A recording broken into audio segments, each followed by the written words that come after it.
Welcome back, YouTubers, to an everyday life of an Aspie. If you're new, I'm Aspie. I'm all about creating mental health and awareness and sharing my life story with autism and mental health, along with tips and advice, as well as taking you all on a journey with fun and games with my life with autism and mental health. So if you're into any of these and much more that I do, smash the subscribe button, turn on the notification bell so you don't miss any notifications as I post. So today is going to be a quick video, hopefully from what I've watched based on Hayley's comments or what have you. I thought to share my experiences about the accommodation of what I used and how it worked for me, even though, as we know, before my diagnosis it was a long battle, trying to finding the healthcare system here in New Zealand especially, as well as inside this, that there were some good skills leading up to the point of helping me out, but then again on the downfall here in New Zealand at the moment there is a bit of a lacking of teachers that can help with children with special needs, especially be it autistic, cystic fibrosis or any other learning disabilities as well, to put it out there. So like growing up, as I said in one of my videos, when it was coming down to my education, it was pretty much done hard, and I have shared this a bit of based on my diagnosis as well as my education while I was transitioning from young preschooler to a young adult going into Polytech, because obviously my parents were faring right now at that time based when I was younger, especially I think when I was about going on to 3 years old, I was struggling with speech. So the very first thing that was required for me to do was going through speech therapy to hopefully string out some sentences, help with my reading and comprehension, as well as some cards that the speech therapist will bring out to me and actually trying to pronounce or say, as well as maybe matching the words to the actual picture that represents the word, if that makes sense, like a word match or what have you. Another thing was also while it was coming down to this through my speech therapy, they had to access me in a lot of areas, obviously, especially at a real young age, so that I don't miss out on any opportunities of what was going on. But I sense right now, as well as my mum and dad, basically, that while I was growing up, especially when I was in my preschool years, that there was something going on and I was totally different, but they didn't pick up on it until later to date when I was in my early teens, late teenish, about 15, 16, after getting the diagnosis of what I've got today as Asperger's syndrome. Even though in the jurisdiction, as I said before, Asperger's syndrome is now classified in the book of the DSM-5 as autism, apparently in that umbrella, which there are different forms of autism, or shall we say different types of autism out there, but I think, spoken about the different types, how it can affect people, or not just affect people, but just the signs and symptoms and whatnot. Another thing is for my accommodation needs. As I was growing up, as I said, I had speech therapy. From that, transitioning into primary school, I needed extra everyday help, because obviously at first, from primary, intermediate especially, they thought I needed extra help due to my learning needs, because they classified me as ADD, ADHD and dyslexic, and some other learning disability I can't recall right now, but I've got the record somewhere. I think it was something to do with spatial awareness and whatnot at the time, as well as just recalling stuff, like executive functioning disorder obviously does come into play right now with my short-term memory. Sometimes I tend to forget things, but I can recall short bursts of certain things, and it pisses people off to the core, especially with terms of events, be it if they're good events that I've had in the past of what happened to me and my achievements. This is maybe past history of what I can recall just in general about what happens in the world. I can be good of sorta just basic general knowledge stuff, but moving on, as I was progressing into my primary, intermediate, as I said, I need more attention, obviously, well, not attention to that, but just more accommodation needs to meet my needs of that time frame. So what happened was I had some learning support staff on board helping me with some of the stuff that has to come on board. They wrote down notes, they had to write down the curriculum, obviously, of what's going to happen, or shall we say a timetable, an extra timetable, especially outside hours of schooling. Basically, sometimes like 30 minutes to an hour after school, I'll be, still at school instead of at home, doing my studies unplanned, and just get the accessibility out of that. And through my time, like, some of the stuff, like basically maths to this day is still my weakest point, especially when it comes to trying to remember the GST and stuff when it comes down to, money situations. That what they did there was they're trying to make maths fun as well as some other subjects fun, so to speak, because obviously with some kids with special needs, they might need it to be a bit fun so that they can engage with you or with what have you. Many times though, throughout my schooling though, many people, or shall we say many teachers especially, thought that I was a troubled child because obviously, I was wreaking havoc sometimes. Well, not wreaking havoc as such, but I was a disruptive kind of student because I wasn't paying much attention at one stage because of my attention span just thing, like most people's attention span most likely. 1 minute you're up as high as a kite and then all of a sudden it just decreases, here say. And with saying that though, like I used to get a lot of, yelling sometimes if I'm not paying attention, but then again, I used to be in my books day in, day out anyways because of whatever. I thought to myself, despite my, learning difficulties and whatnot, before the diagnosis of autism came about, basically some of these needs, accommodation needs, were similar to what I've seen, what Hayley was saying, of what I transitioned from,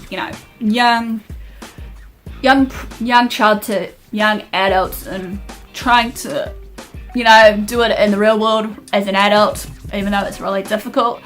But in saying this though, when I came down to like the schooling and primary, intermediate especially, I felt that it was kind of really hard, especially basically I didn't fit in much. I tend to get bullied a lot, I did get bullied a bit while transitioning from primary, intermediate to high school, especially like my parents and I, or the little family of mine, we moved a lot when I was younger, just to try and find what is worth, my special needs versus my sisters especially, who needs probably more than my special needs help of the accommodation needs she needs. But moving on, aside from that, like, it was a hurtful time for me because obviously, not many people understood me. I felt anyway, because being different, dressed up weird and stuff, and so on and so forth in my time and whatnot. How bullies are, they tend to pick someone different, someone new, someone as a fresh bait, let's attack them, see if that will get a response, because a few times, as I said in one of my videos, or just a video over, that I did try to stand up for myself a couple of times through these bullying processes in school, high school, intermediate, and I got called into the principal's office. So did my parents, even though my parents found it funny at one point when I shared with them, well, I'm only self-defending myself, you guys taught me to stand my ground, and not take no shit, hearsay. But moving on from that though, while I was in that primary intermediate stage, basically what happened was, yes, I needed extra help. Sometimes I needed, like, during my exams times, especially when they're trying to prep me, trying to figure out what level I'm at for my reading, writing, maths, the typical kind of stuff before NCA came out in 2000. What are we now? 19. So roughly about 2006, I think, roughly, here in New Zealand, the new education system of NCA came out, which is the National Certificate of Education Achievement, of level 1, level 2, level 3. It took out they obviously spiked out the school certificate, and now they're debating basically was it worthwhile for some of our students to actually have the NCA versus the school certificate of that curriculum to be put back into place, so on and so forth. Because at that time, basically, while they were juggling up, where I'm at in my reading, writing, comprehension and everything, I went through a series of having to go through like especially where I was at the time before my parents decided to move on from where I am living in the Manawatu region, which I don't want to expose too much, is basically I went through a service called SPOUT, which I can't remember what it stands for right now, but it's helping with, you know, children with ADD, ADHD and stuff, and getting a proper diagnosis and whatnot through their learning difficulties and whatnot at that time, because obviously the specialist that I was under during my time at intermediate, I think it was the first time I met him, was that we were doing some testing similar to what I did based in intermediate and primary school age level,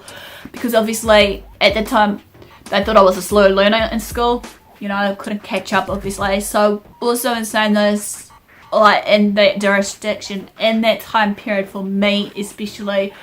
was, as said, needed extra teachers on board. So I had to either A, had extra time out after school instead of going home to study, to stay at school for an extra 30 minutes to an hour. Some of the lecturers, and while transitioning from high school to Polytech, one of them did actually do that for me as well, so had that time frame to do that for me too, which I thank them. I thank some of the ones that actually did in Polytech and high school and whatnot, that did actually trying to come on board and actually support my learning, because without them I wouldn't be where I am today, using these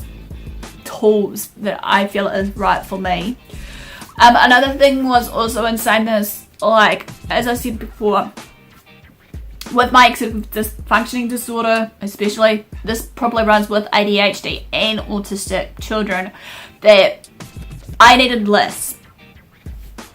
To-do lists versus list of achievement versus also not just lists in general, but just diagrams and that to match with some of the notes that I was taking. So with the note taker that I had at the time, we made cue cards. We made basically with the cue cards the keywords, the definitions with the keywords. We mixed and matched the diagrams with the actual like stages of life. Be it if we were doing science and stuff, some of the stuff we did like a not just as a brainstorm but a mind map with these diagrams to match with the words or keywords, you know, of the life cycles of certain, you know, animals that were being taught, or insects or what have you in the animal kingdom. Another thing that helped me was basically like,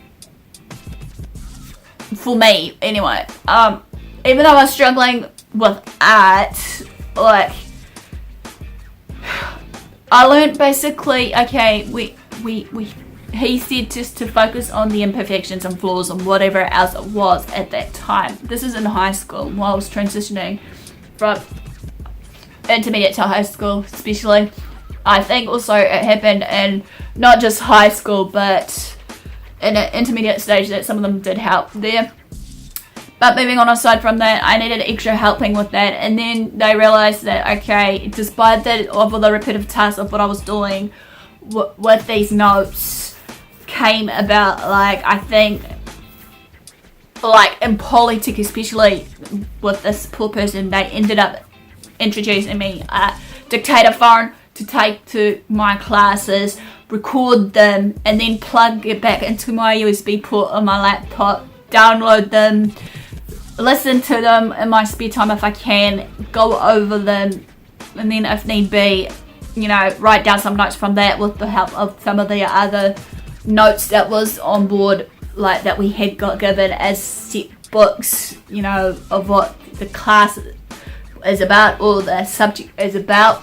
Because at that point of time, I felt the course outline was more important as well, you know, figuring out, okay, this is what I need to do in that, because obviously some students might want that, kind of like a little class outline, what that class is going to cover for the day, and hopefully in saying that they can follow through that task and objectives through that course outline, because that's what happened with me. I felt that had to happen.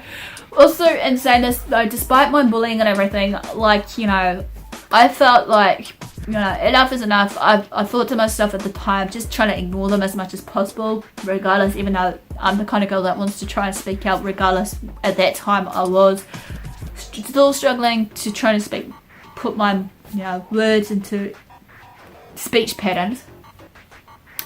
But another thing was also for these accommodation needs, despite the lack of, teachers that helps with children with special needs, I believe that one, first and foremost, is in a form of advice that there needs to be more teachers on board that just needs to be aware it's not a behaviour problem and the kids are just, being disruptive and stuff in class. There might be a reason behind why they're being disruptive though, if you call it a disruptive kind of behaviour patterns. Maybe the teachers need to ask themselves basically as an advice is, okay,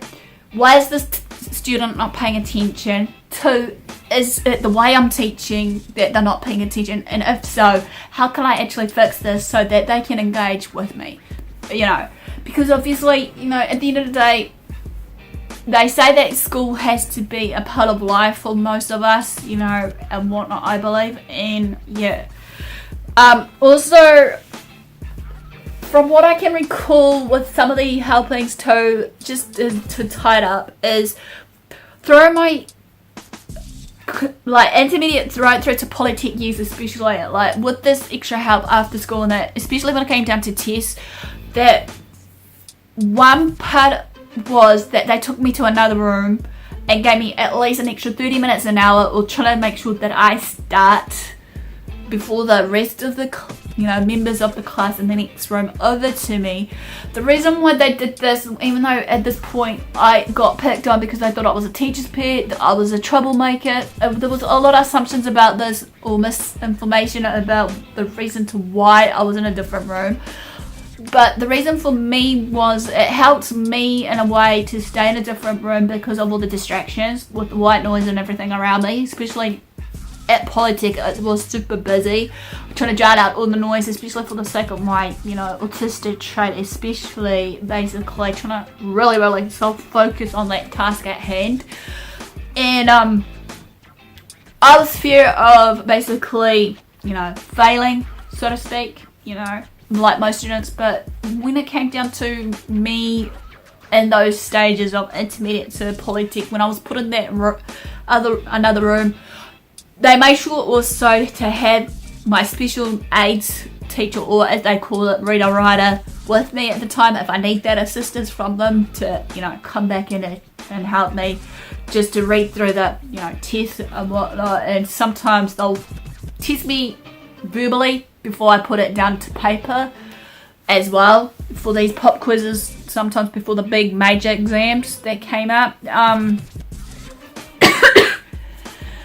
But in saying this though, regardless that I felt that some of these accommodation needs that I did of the accommodation support system that came into place did help me, and that regardless of it all, that like I said, I still use this to this day. So hopefully this has helped you guys to understand me better as an autistic advocate / educator, whatnot. Please feel free to comment below before I end this. Basically, if anyone of you is watching, if you have any learning difficulties or special needs, basically, what kind of accommodation stuff that you use? Is it similar to what I've shared in my experiences with it, or is it different? If they're different, what are they? And how did it work for you and maybe others around you? So no further ado, guys, thanks for support, thanks for watching. Don't forget to follow me on my social medias as it comes up. Also, don't forget also to hit that subscribe button if you wish to join me on the bandwagon as a family with me. Also, in saying this, don't forget also, if you do decide to smash the notification bell so you don't miss any future videos. Along in saying this also, I have a Patreon account, so if you want to join me by donating, big or small, choice is yours, about what I do for hopefully to continue my advocacy work. This will also not just help with me, producing video content for you guys, but advocating for you all to help me with my travel costs if it does arise for me in the near future, advocating for you all, as well as in saying this, basically getting the right recording equipment that I'm trying to save up for, especially a camera right now I'm waiting for right now, as well as maybe some other stuff later with it. So no further ado, guys, basically also feel free to also share these videos around. So thanks for your support, thanks for watching, do you well, love you too. Until next time, I'll see you again soon. Ciao for now.